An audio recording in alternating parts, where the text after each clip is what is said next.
이 시간에는 너희는 성령을 따라 행하라, 너희는 성령을 따라 행하라 라는 제목으로 하나님 말씀을 증거하도록 하겠습니다. 오늘 본문 말씀은 우리가 성령을 따라 행할 때와 또 그렇지 않을 때의 분명한 차이를 설명해 주고 있는데요. 그러나 그 둘의 차이를 우리가 살펴보기에 앞서서 먼저 우리가 정리해 볼 것이 하나 있습니다.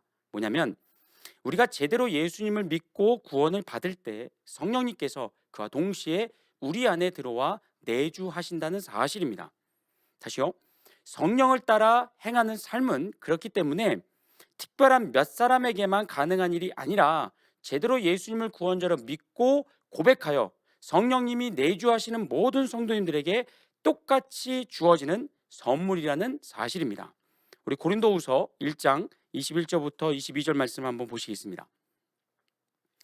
우리를 너희와 함께 그리스도 안에서 굳건하게 하시고 우리에게 기름을 부으신 이는 하나님이시니 그가 또한 우리에게 인치시고 보증으로 우리 마음에 성령을 주셨느니라.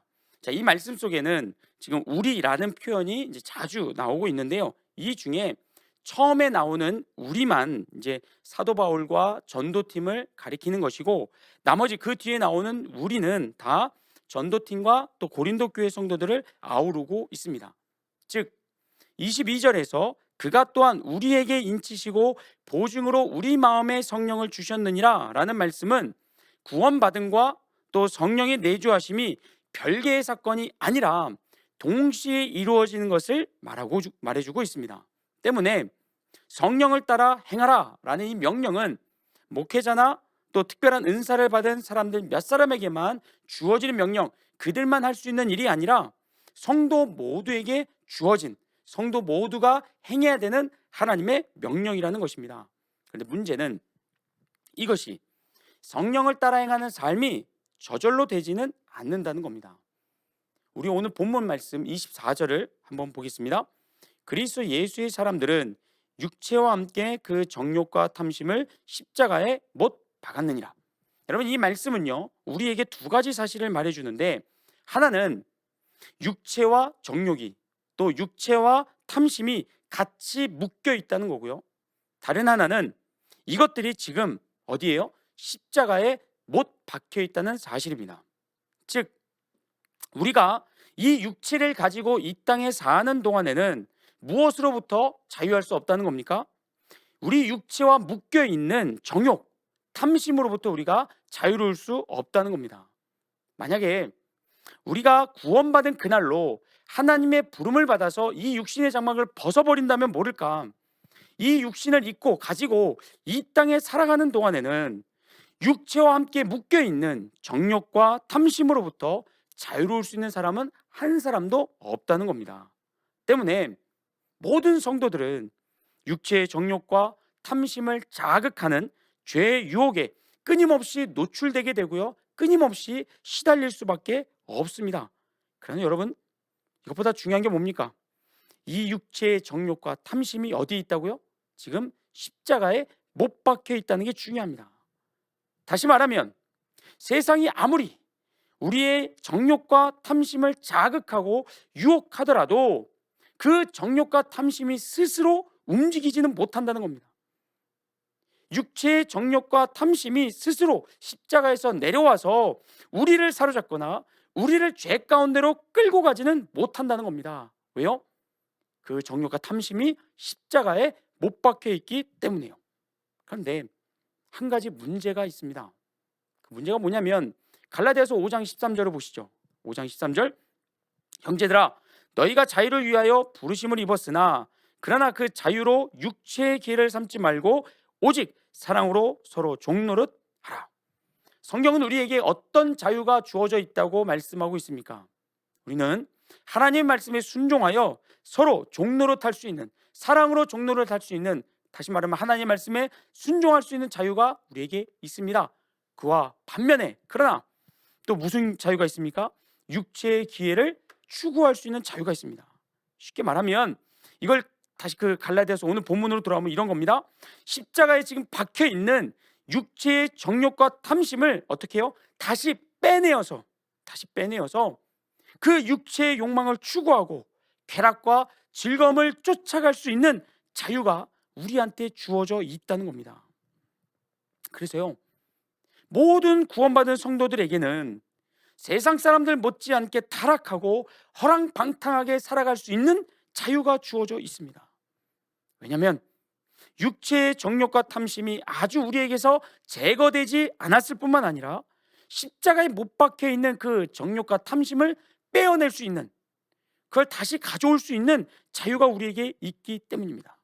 그런데 갈라디아서 5장 13절 말씀을 다시 보시면요, 이렇게 말씀합니다. 형제들아, 너희가 자유를 위하여 부르심을 입었으나 그 자유로 육체의 기회를 삼지 말고. 성경은 우리에게 육체의 기회를 삼을 수 있는, 행할 수 있는 자유가 있다고 해서 한두 번 죄 짓는 거, 유혹에 넘어가는 거 눈 감아 줄 수 있다, 그렇다, 그 자유로 죄 지어도 된다라는 식의 그런 면죄부를 우리에게 주지 않는다는 겁니다. 성경은요, 분명하게 우리에게 주어진 이 자유를 가지고 육체의 기회를 삼지 말고 성령을 따라 행하라라고 강조하고 또 강조합니다. 우리가 읽었던 본문 갈라디아서 5장에서 뿐만 아니라 성경 곳곳에서는 성령을 따라 행하라고, 하나님 말씀에 순종하라고, 그 자유를, 우리에게 주어진 자유를 그렇게 사용하라고 강조하고 또 강조합니다. 이렇게 성경이 우리에게 주어진 자유를 가지고 하나님 말씀에 순종할 것을, 성령을 따라 행할 것을 강조하는 데는 두 가지 이유가 있습니다. 첫째는요, 우리에게만, 다시 말하면 구원받은 성도들만이 성령을 따라 행할 자유가 있기 때문입니다. 오직 구원받은 성도만이 성령을 따라 행할 자유가 주어져 있습니다. 자, 에베소 2장 1절부터 3절 말씀을 같이 보시겠습니다. 그는 허물과 죄로 죽었던 너희를 살리셨도다.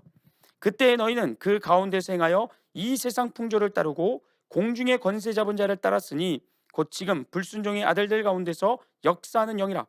전에는 우리도 다 그 가운데서 우리 육체의 욕심을 따라 지내며 육체와 마음에 원하는 것을 하여 다른 이들과 같이 본질상 진노의 자녀이었더니.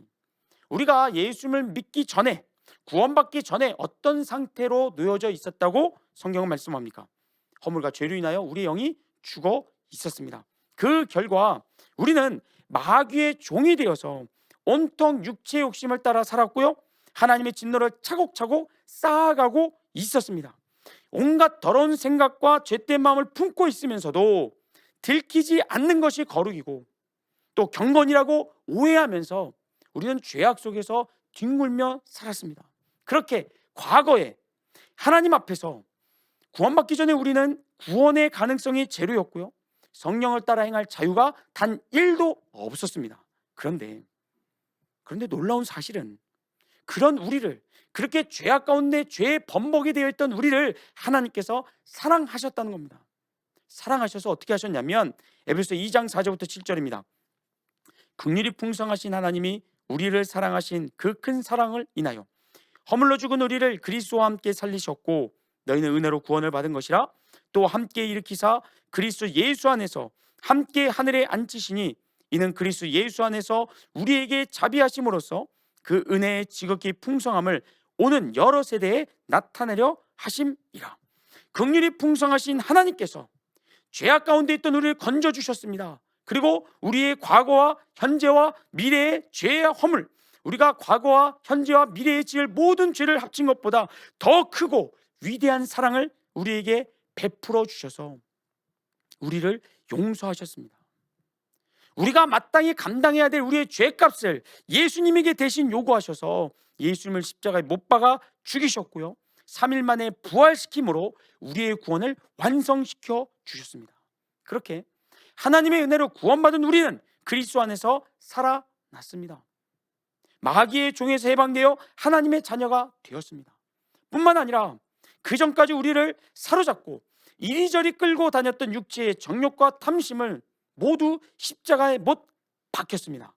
그러나 여기서가 끝이 아닙니다. 이건 여러분 구원의 시작에 불과하고요, 왜 우리를 구원하셨는가, 구원의 궁극적인 목표가 이어지는 에베소 12장 10절에 나옵니다. 한번 보세요. 우리는 그가 만드신 바라.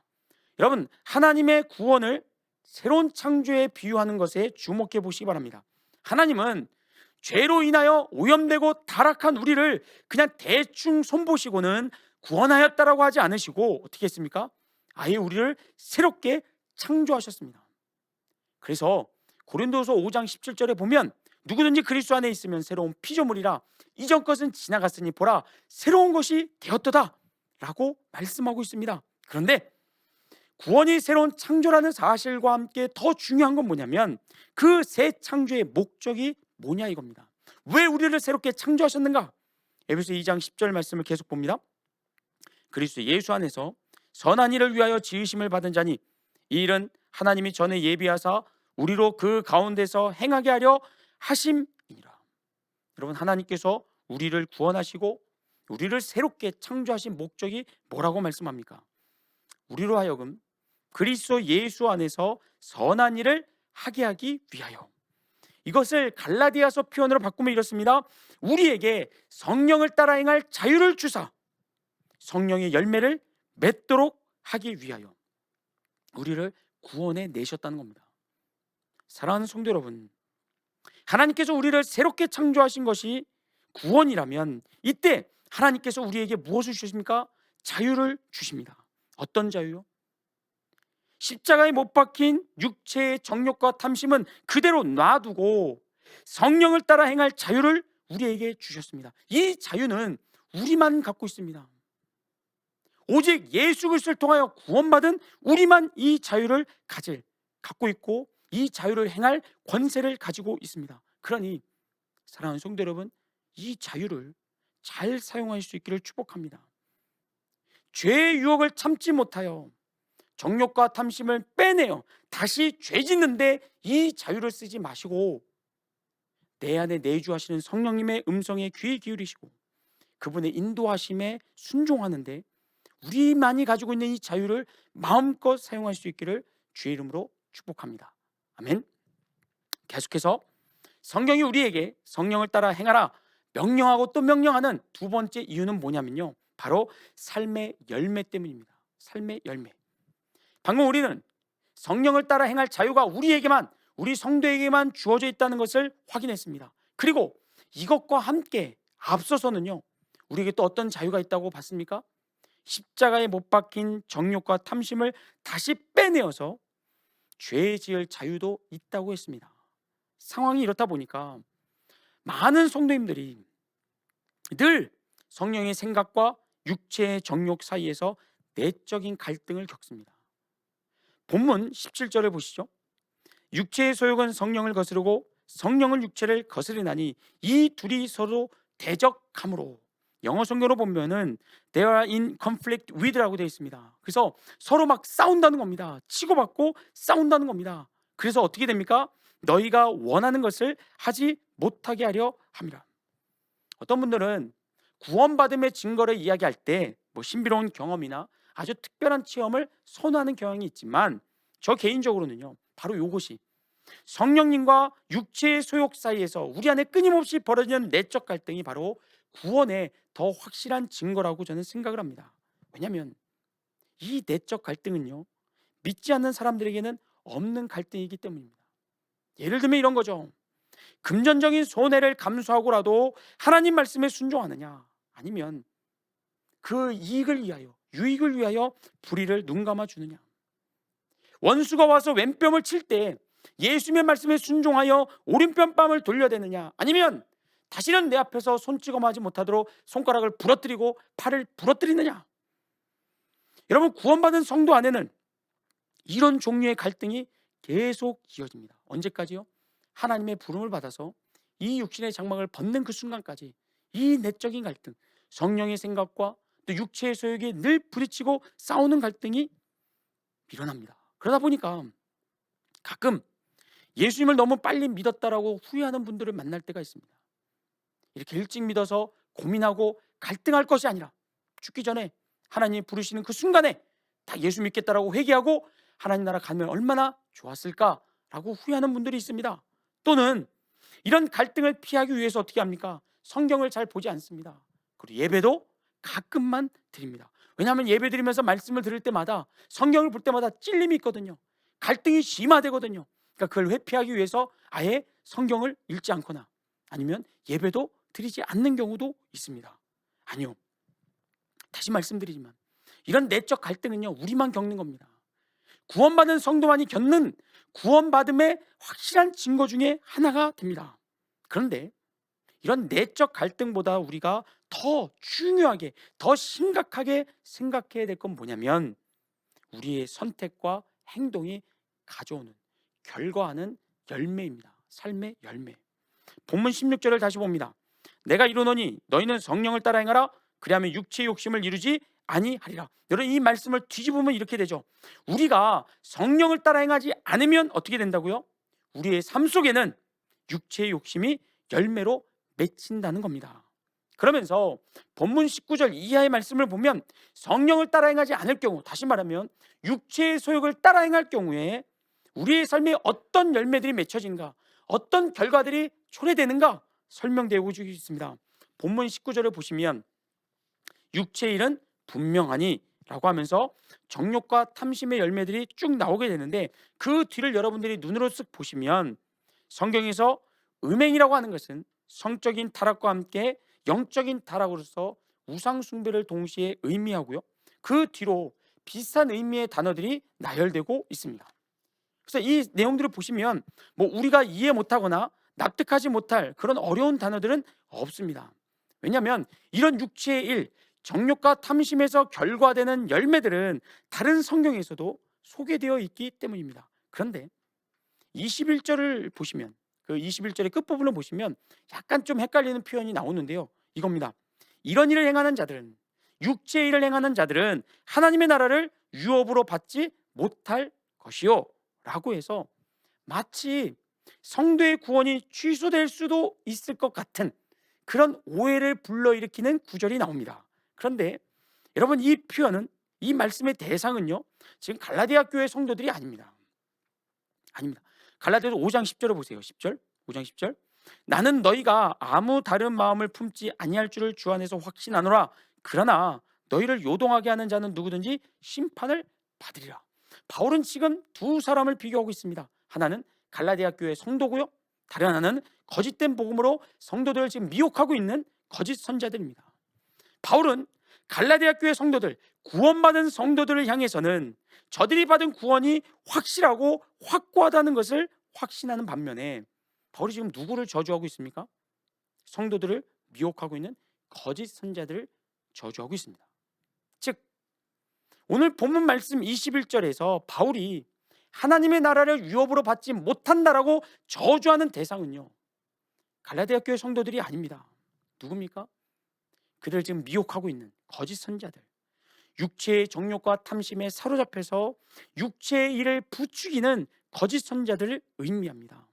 왜냐하면 저들이 만들어내는 삶의 열매는 오직 육체의 욕심에서 비롯되는 음행과 우상숭배와 술취함과 방탕함이 전부기 때문입니다. 그러니까 당연히 거짓 복음을 가지고 전파하는 선자들, 거짓 선자들은 하나님의 나라를 유업으로 받을 수가 없습니다. 하지만 갈라디아 교회 성도들은 어떻다고요? 육체의 정욕과 탐심이 십자가에 못 박혀 있다고요. 따라서 성도들이 자신에게 주어진 이 자유를 전적으로 성령을 따라 행하는 데만 사용한다면 얼마든지 육체의 일을 따라가지 않을 수 있습니다. 죄의 유혹을 물리칠 수 있고요, 그 죄된 열매들을 삶 속에서 제거할 수 있습니다. 즉, 오늘 본문 말씀에서 바울이 갈라디아 교회 성도들에게 당부하고 있는 것은 이겁니다.